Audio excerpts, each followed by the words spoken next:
Hey all my YouTube friends, it's Joni back with you again.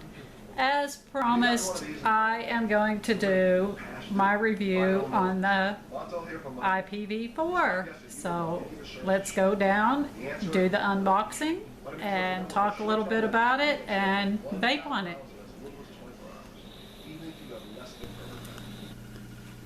Okay folks, here is the box that the IPV4 came in. As you can see, it's got the Pioneer for You website, IPV4, and it does say box mod. There's really nothing on that side or that side. This side, it does show different colors.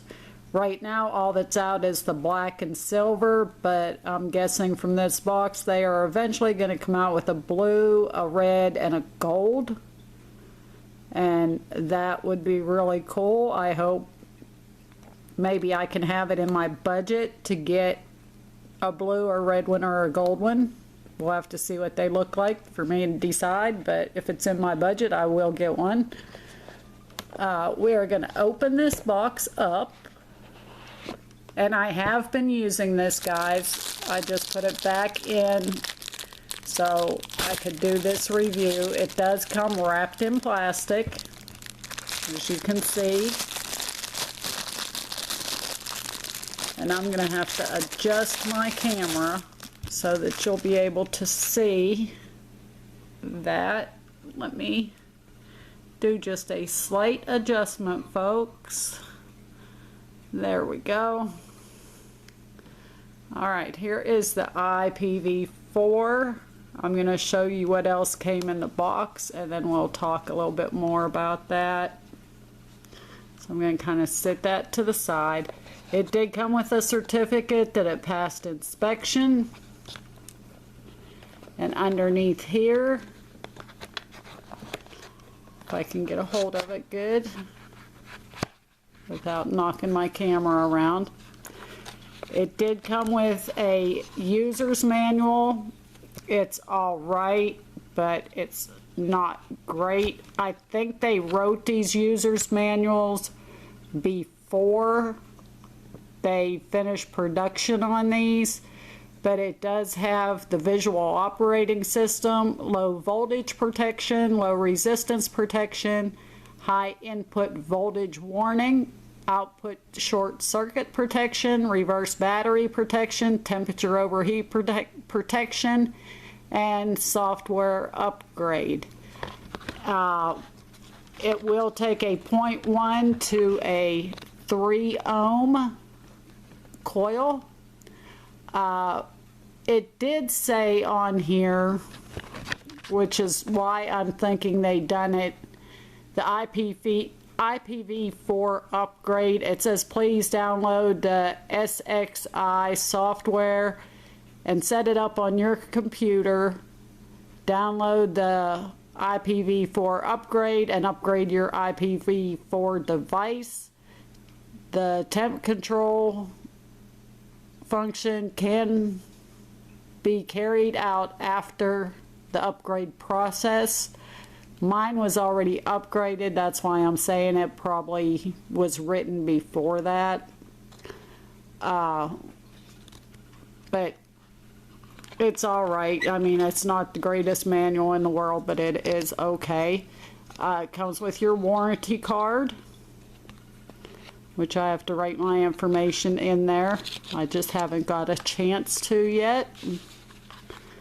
And underneath here, you will see it came with a USB cable. This is only for firmware updates. This is not to charge your device. It is just for firmware updates. I'm going to put all this back in the box.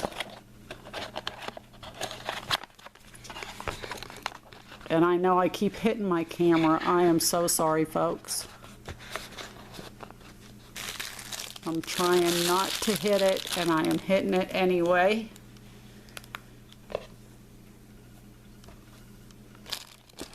Put that box off to the side here so we can do some talking.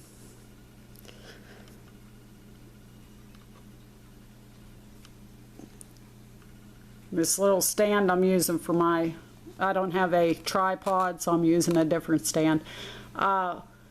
This is a very nice device. It feels very solid. Without the batteries, it kind of sounds a little bit hollow, but it is a solid device. This is a 23 millimeter here, and it is spring loaded. The pin is spring loaded. Your venting is down here on the bottom, and here is where you would attach your USB cord to do your upgrades. It does have a charge port here. It did not come with a charger, but I guess you could get a charger of some sort to use on that, and then that would be a light that would be red when it's charging and green when it's charged. But I would rather charge my batteries on a good battery charger than to do it this way. That's just me. But we will take the cover off. And it's like a rubbery coating on the outside, and the inside is like plastic. But it's a rubbery feel on the outside, and it is a sturdy plastic, so I don't see it breaking unless you're really rough with it. It feels real good in the hand.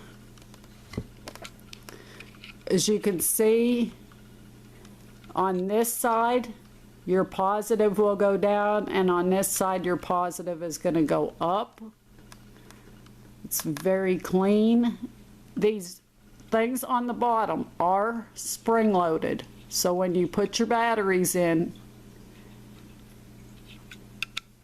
put them where it's down on that side, and it just spring loads them in there, which is really good. I like that. So we're going to put some batteries in. Let's see. Looking at my numbers on my battery so I know which one's going where. Okay. This one's going first.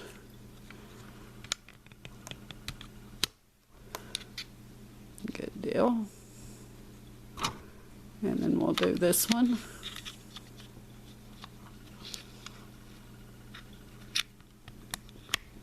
And as you can see, it will come up with the Pioneer for You logo, but your device is not turned on. That's just letting you know your batteries are in there. This does go from 10 watts to 100 watts, and from 10 joules to 50 joules. And it does have memory functions. Let's put the door on. The battery cover goes one way. Goes that way. If you try and put it the other way, guys, it's not gonna go. Believe me, I tried. It's not gonna go. It only goes one way, because as you can see, this is more rounded at this end than it is at this end. So you have to put it that way. And there is little ball bearings here that they are spring-loaded ball bearings, and that's what holds them on. There's one there, one there. Take that back off.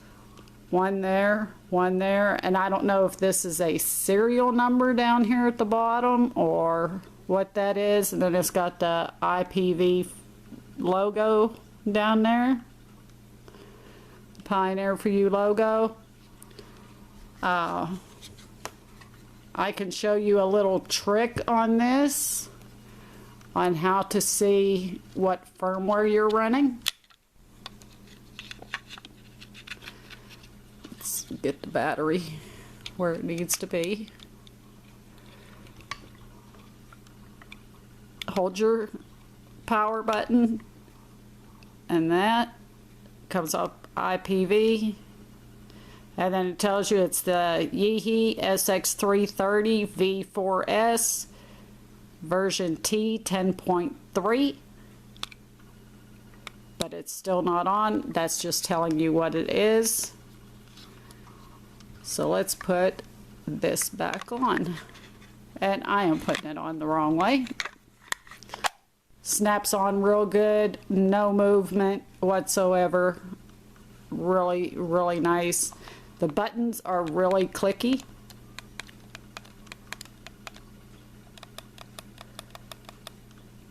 Five clicks turns it on. Tells you IPV4. Hit it again. It's going to tell me to check atomizer because I don't have one on. But here is memory 1. It's in joules. I clicked the down button so I can adjust it, and then you click that and you're back in, well, click that and you're back in it. 5 clicks. Here's your functions. You got system on. If you hit either one of these, it's going to turn your device off, which I'll show you.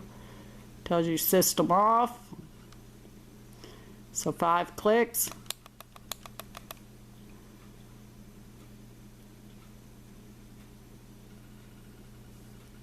And then we're going to do 5 more clicks.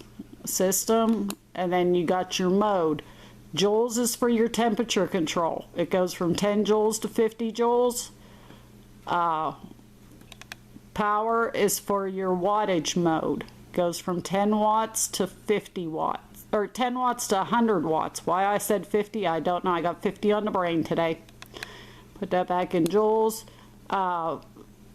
You could do it in Fahrenheit. It goes from 212 to 572. Or you can do Celsius, which is 100 to 300 degrees. We'll put that back in Fahrenheit. And I'll show you the temperature. It will go down really quickly.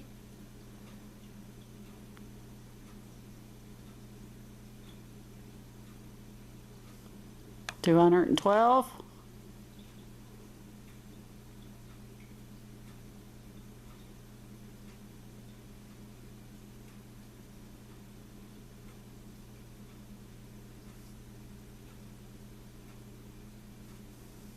$572.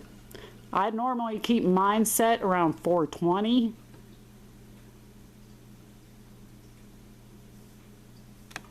Whoop, went just a little too far. Okay, and then you got the exit, and either one of these buttons you just exit out of the menu. Now when you fire, it does get brighter. The only downside I have on this is the screen because it is mirrored. Other than that, I have had no problems with it. I'm going to go back into, let's see, we'll put it in power. Okay, this is memory 1, or memory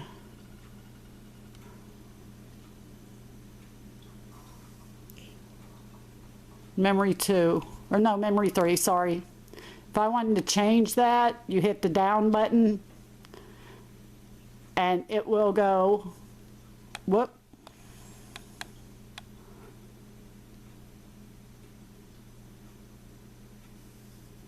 Clear down to 10 and then clear up to 100.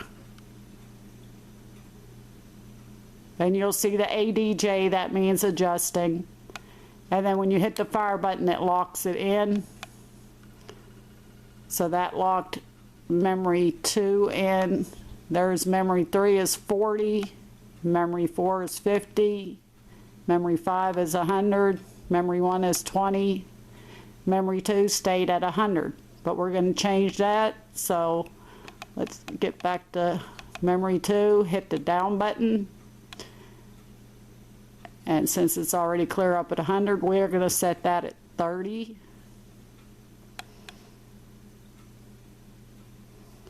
Whoops, went a little bit too quick there.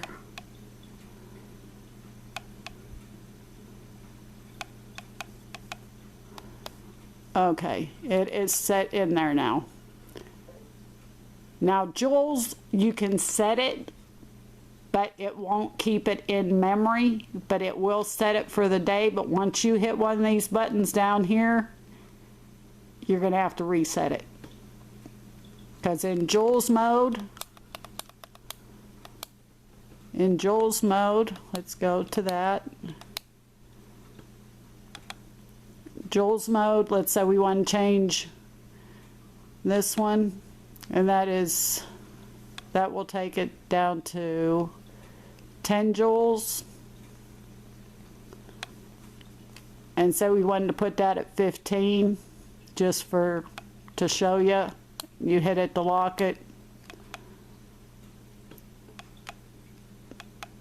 It does not stay in it. You cannot lock it unless you fire it, which I hit the atomizer or hit it with no atomizer so it wouldn't stay on there. What else can I tell you? It is a very, very sturdy device. If you buy one of these, I would highly, highly recommend, just as they do, to start with a fresh set of batteries and marry them to this device and charge them together, and use them only in this device. It's a really, really good device. I can show you. Let me put Canthal build on for you. Put a Canthal build on there. Let me get my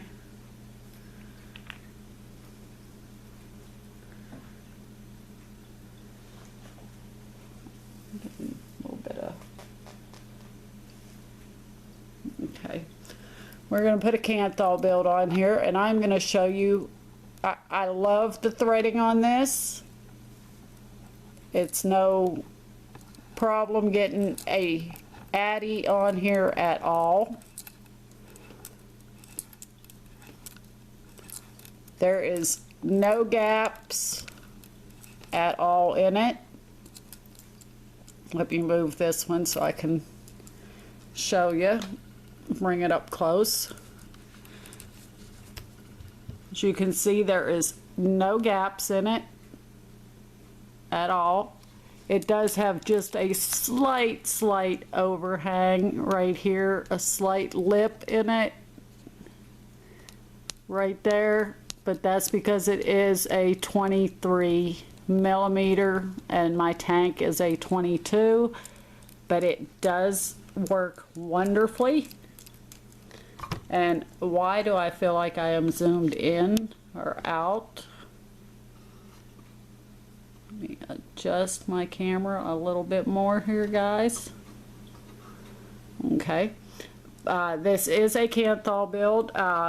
Lock in your resistance. Hit these two buttons together. Locks in the resistance. And I know my hand was in the way there. Let me do that again. Locks in the resistance. And also when you do that, if you hold it down for 5 seconds, after it sets your resistance, it will not fire unless you click it 2 times. I have found that. Right now I do have it in temperature, so we're going to have to switch it to power mode. And then exit out of there. And that is memory number 2 is 30 watts, 3 is 40 watts, 4 is 50 watts, 5 is 100 watts, 1 is 20 watts. Works very well in both wattage mode and temperature control mode. Let's go back up on top and we'll talk about it a little bit more and vape on it in both wattage and temp control and give you my final thoughts. Okay folks, we're back up here on top with the IPV4. This is a Canthal build. Right now I have it at 20 watts. So let's kick it up to 30 watts.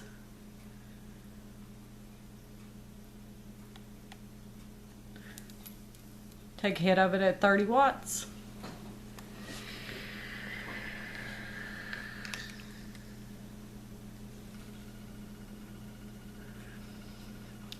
Nice, nice, nice. We're going to kick it up to 40.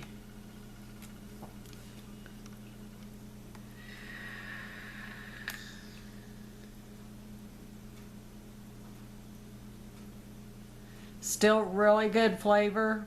The only thing is, on this Kanger sub tank, the tip gets hot. I will do a 50, but I know it's going to get hot, so I really am not going to do a 50. We will go to what I normally vape at.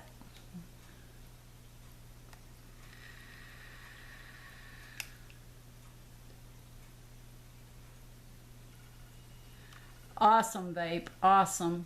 I really like it. I'm gonna put a Canthal build or a nickel build back on here, and show you how good it vapes in nickel. And for some reason I look like I'm crooked. My camera may be sitting a little bit crooked up on that stand I have it on. I will fix that here in a second. Put my atomizer back on that one. And guys, I have been using this IPV4, and I have been getting very close to 2 full days on a charge and temperature control. I am putting a nickel build on here, but I am getting real close to 2 full days on my batteries with them charged on a nickel build on temp control. I don't know how long the battery life is on wattage mode because I haven't tried. I haven't been vaping it in wattage mode. I've been vaping it in nickel and temperature control. That seems to be a little bit better right there. Sorry about the moving of the camera, guys. I'm going to set this back to joules.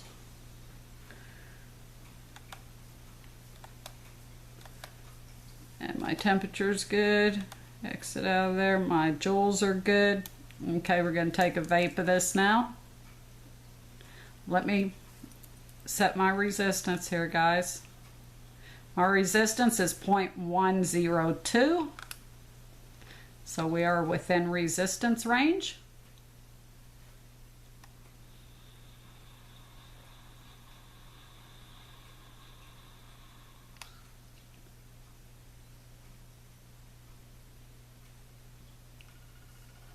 Very good, very good. Guys, I have found only one thing that is a little bit of a bother to me, but not enough to make me not like this device. And that is the mirrored screen. As you can tell, it is a fingerprint magnet. I have no problem seeing the screen. I've heard some people say that the screen's too dim. I don't have a problem with it. And as you can see, where's my fire button? Up here. When you fire it, it gets a little bit brighter and then dims back out. But I have no problems at all seeing it. I have not tried it outside. I have not been outside. I have health issues that hot weather or damp weather, anything like that really gets to me. And I don't leave my house very often, so I have not had it outside, but I have had it under this bright light that's right over here and have still been able to see it. You know, I have to put my reading glasses on sometimes to see the smaller printing in it, but I mean, it's no big deal to me. I mean, it does show you your volts and your watts and all your different settings there with no problem. Fires really quick. I don't know if you can hear it from there, but, and the buttons are very clicky. That is awesome. I love that. It feels fantastic in the hand. I really have no complaints at all with this. I mean, yeah, I'd like for the screen not to be as mirrored as what it is, because it is a fingerprint magnet, and plus the mirrored finish.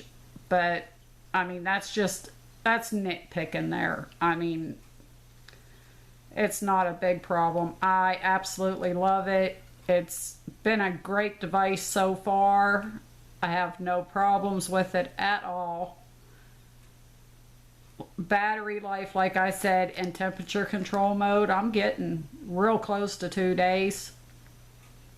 And I'll have to try it in wattage mode and see how the batteries hold up in wattage mode, but in temperature control, I get very close to 2 full days, which is awesome. Some more remarks for you, and this is not pertaining, it kind of does pertain to the IPV4. Guys, if you're not a member of CASAA.org yet, please sign up today for CASAA.org. We need you. We have to fight for our rights to vape. I believe tomorrow they are voting on the grandfather clause, which if that passes, everything from tomorrow back will not have to go through all the regulations and stuff, like the IPV, the iStick, the Kanger Sub-Tank Mini, the Limo 2, the Invader Mini. Stuff like that is not going to have to go through all those regulations again. If it doesn't pass, it's going to move that date back to 2007. All that was around in 2007 was Cigalikes. I do not want to go back to a Cigalike. So please join CASAA.org. Get the emails out, get the letters out, make those phone calls, guys. One more thing, if you like my video, please give me a thumbs up, subscribe to my channel, and let me know what you think. If there's something I can improve on, let me know. If you didn't like it, tell me, but be constructive about it. I answer all the comments I get. So just leave me a comment, and like I said, please subscribe to my channel. At one point, if I get up there high enough, I will do a giveaway. But I'm thinking it's going to have to be at least 150 subscribers before I can do a giveaway. Don't know what it's going to be yet, so it'll be a surprise for everybody. But please join CASAA.org. I'm going to take another hit of this, and then I'm going to give you my final words.